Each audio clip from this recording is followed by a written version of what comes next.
Another new bear back. Welcome back to some more Last Oasis. I'm StormRunner Gaming, and today I am back finally in this massive multiplayer open world game. And today, although I did want to do some tutorials in the game, I think they've mostly been covered. If you guys do have any questions, I've been playing way more than I should be anyways, so I can probably help you out with things from finding beeswax to fragment farming in those comments down below if you want me to. Don't hesitate to ask. But I did just want to update you guys on kind of what's happening with the game, as well as what's happening with me and my clan right now. Well, for the game's sake, right now, we're kind of just waiting on those hard level servers. I'm going to open up my tech tree real quick, kind of show you the breaking point right now. Everyone's kind of waiting on those fragments to get anything done here. So all of the higher level walkers, especially that Titan, need those tablets, and a lot of them. A couple of the lower level things for upgrades for like the Toboggan walker, which is what I'm running right now, or the stiletto. A couple of those upgrades do need tablets to get them, and currently nobody can get them due to hard level servers not being out. And real quick, I do want to add a note. A lot of this is probably going to be changed in the future, so if you are watching this in the future, yeah, it's probably not going to be like this anymore. But currently, yeah, we're just waiting on that to upgrade a lot of things. But we do have a lot of stuff to mess around with right now, from the stilettos to the toboggan. And currently the ship I am running, or I guess the walker if you want to call it that, is the Toboggan, and it's actually a very large merchant ship. With the best point about it is that you can stack things all the way up to 999 in a slot instead of just 100. And it actually is pretty nice due to it being able to hold a ton of weight here. Unlike the stiletto and the dinghy, this thing I'm pretty sure has the highest weight that any walker can hold currently, so you're able to pack a base and everything in here. And if you haven't seen the packing and unpacking a base, it's a pretty overpowered thing you can run right here, where basically currently I'm using it more for just crafting machines and whatnot, but a lot of people, especially with war vessels, have been using it for mass levels of storage.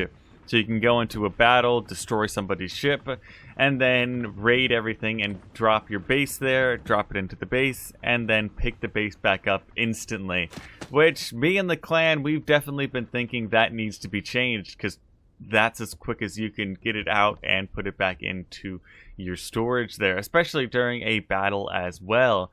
But, you know, enough of the things we think that should be changed.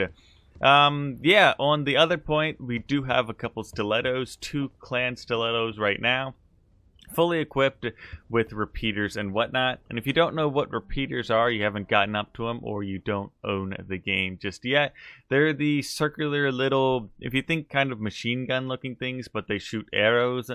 They have a clip of 26 or 28 arrows, and you can rapid fire them off at your enemies. They're able to destroy walker legs, walker wings, especially with the stilettos or the toboggans, and I think the dinghies as well. You can take out those wings and basically immobilize your targets with them. As well, that high rate of fire can take out enemies when you are shooting them with a ton of arrows. But actually, I'm going to go and attack a Rupu village here.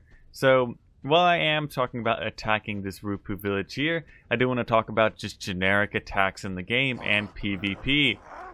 We have actually run into 3 or 4 battles now, if I remember correctly, depending on what you call a battle. But, we've attacked a few clans now, actually basically just defended ourselves from a couple clans now. Ooh, that was actually a pretty good attack for me. Usually I go down in these, but surprisingly I actually won that. Anyways, back on the tune of attacking people, we did get into a couple wars here. I'm just gonna say 3. One, when we got into this, we basically decimated them because they only had 6 people, and we have about 20 right now. One of the ones was our first battle, and we narrowly beat a clan of about the same people. I believe we were a little bit higher geared than them with higher level weapons and whatnot, so that kind of led us to being able to beat them up a bit. And the middle battle in between those two, I was going to say in the middle of those two, is kind of the one where we lost big. Originally, it was about 10 people on the enemy clan versus 20 of ours, but the numbers seemed to soon shoot up on their side, where it went from 20 people against 10 people to 20 people against 30 people to 20 people against 60 people. And eventually, if you're going to guess the pattern here, the server did crash on us. Because it was, I believe, what my teammates were telling me, we were going up against a huge Ark Atlas mega clan of about 600 people that had moved on to Last Oasis here. So we had to move about, if you calculate it in water, about 800 to 1,000 water away into a lower count server here. So we are building back up and occasionally moving over to other servers to attack people. So currently that is the battle history of the clan right now. Of course, if you didn't see the pattern in most of those battles, I did talk a little bit about numbers, probably a little bit complaining about the 20 versus 600 there, but you can see numbers are basically essential in battling here.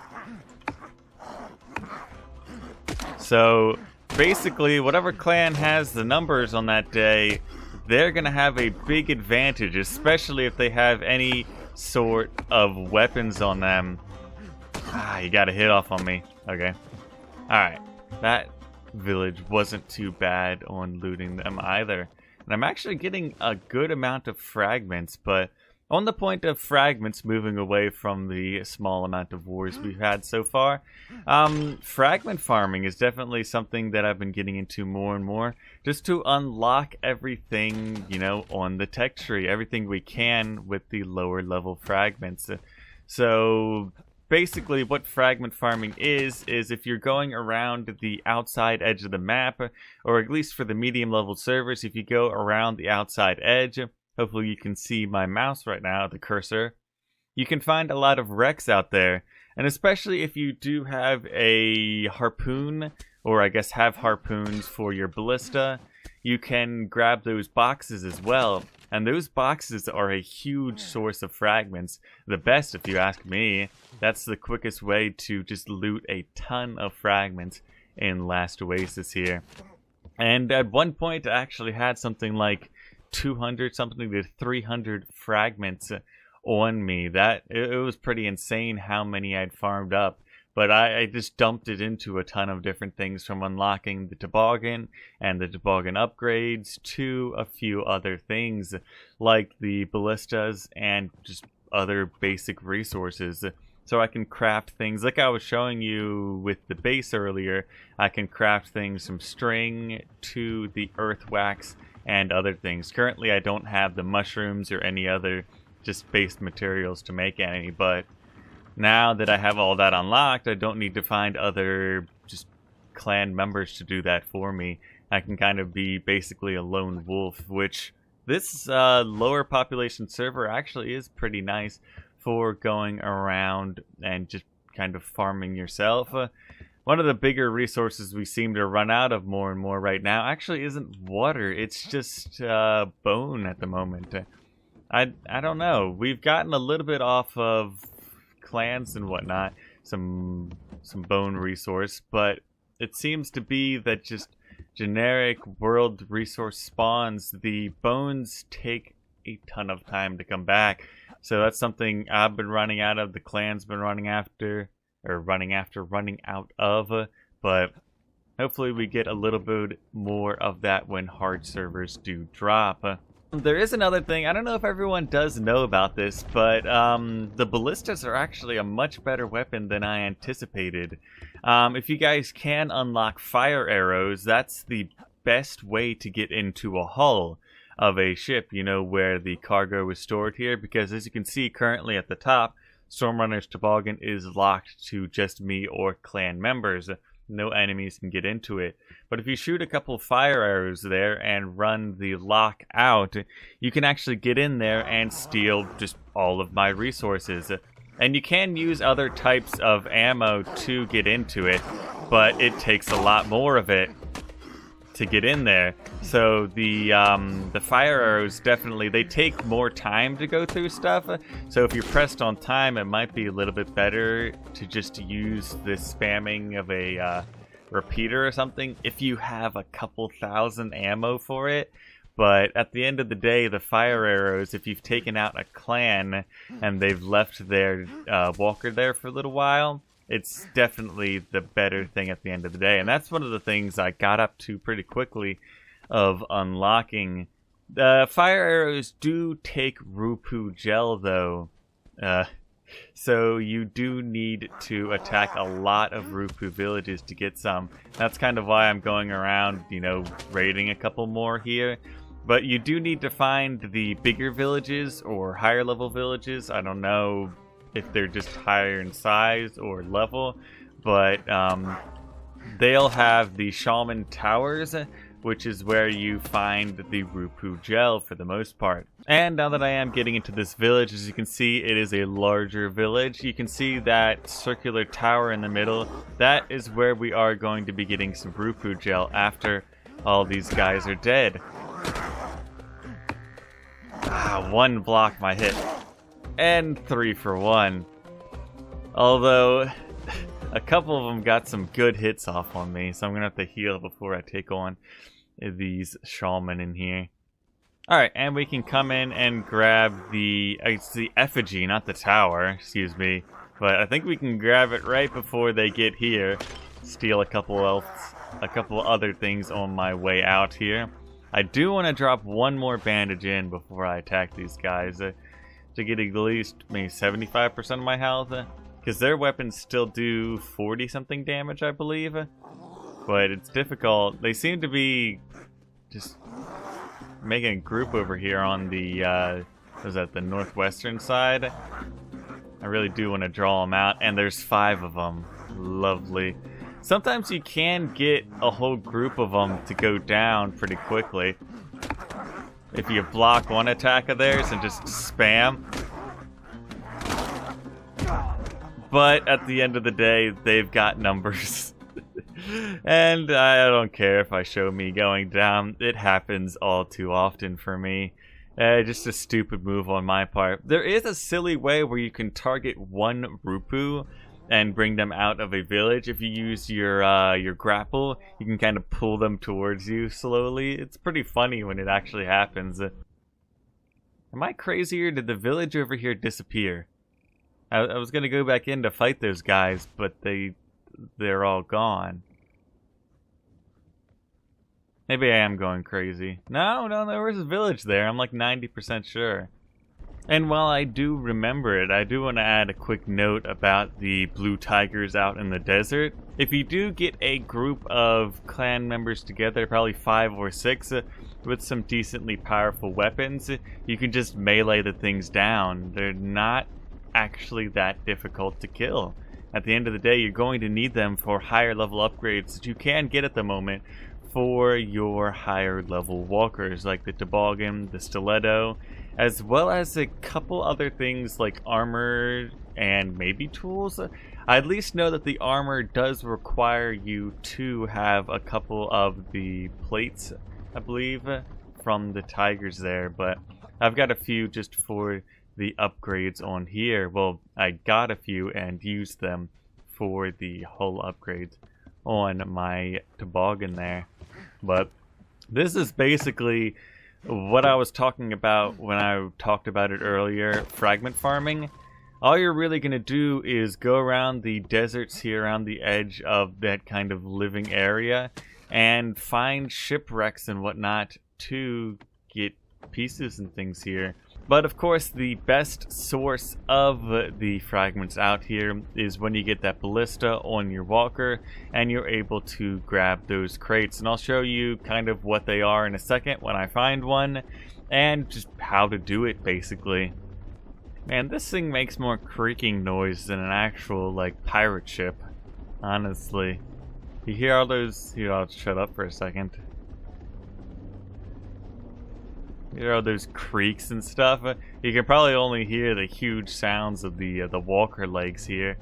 But, I mean, the immense size of this thing is pretty insane. And that might be just what we are looking for right there. Although that might also be a fire arrow one. And if it is, I don't have the resources to break that. I actually have never tried a fire arrow crate yet. So maybe if I can find one while I am just kind of fragment farming right now, I'll show that off here. But as you can see, this crate on the side needs a harpoon to be dragged by a harpoon, actually. And that's why I built those two ballistas on here. But I do actually have two other wrecks here, and there is a fire one.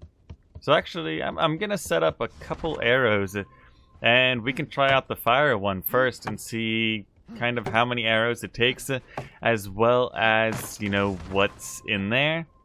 Because it should give us, hopefully, a good amount of fragments out of that.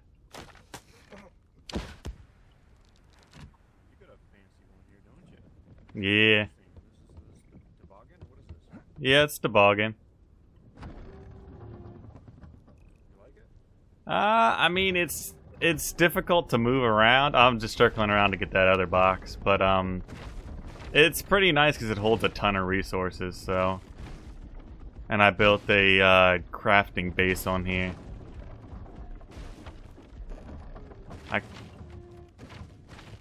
I've never actually done this firebox over here, so I just crafted a couple, and I want to see how many it takes.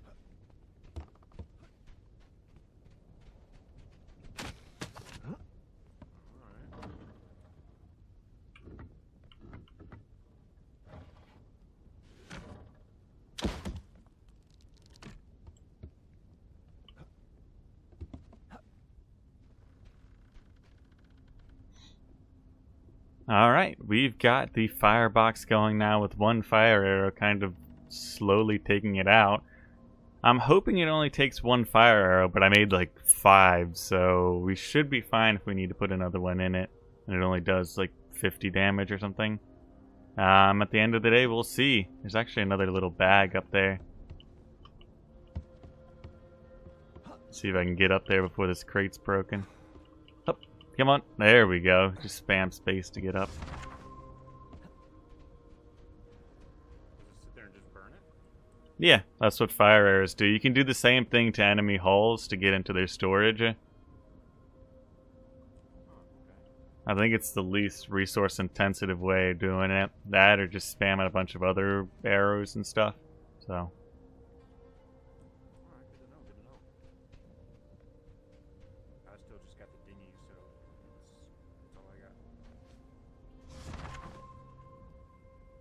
Wow, 32 fragments and a module for the ship. That's pretty good, actually. Yeah, and we now have 106 fragments. I'm going to run out of stuff to do with these things. And we only did need to use the one fire arrow, so I have 3 extra for other stuff just in general to use. So let me drop everything back in here. And that does look like where I am going to be ending this episode here. So that is where I am going to be ending this episode. Of course, if you guys did like this, please leave a like and consider subscribing to the channel to stay up with Last Oasis and more of my content. But I've never been ready. Goodbye. The people need me, and I need to go.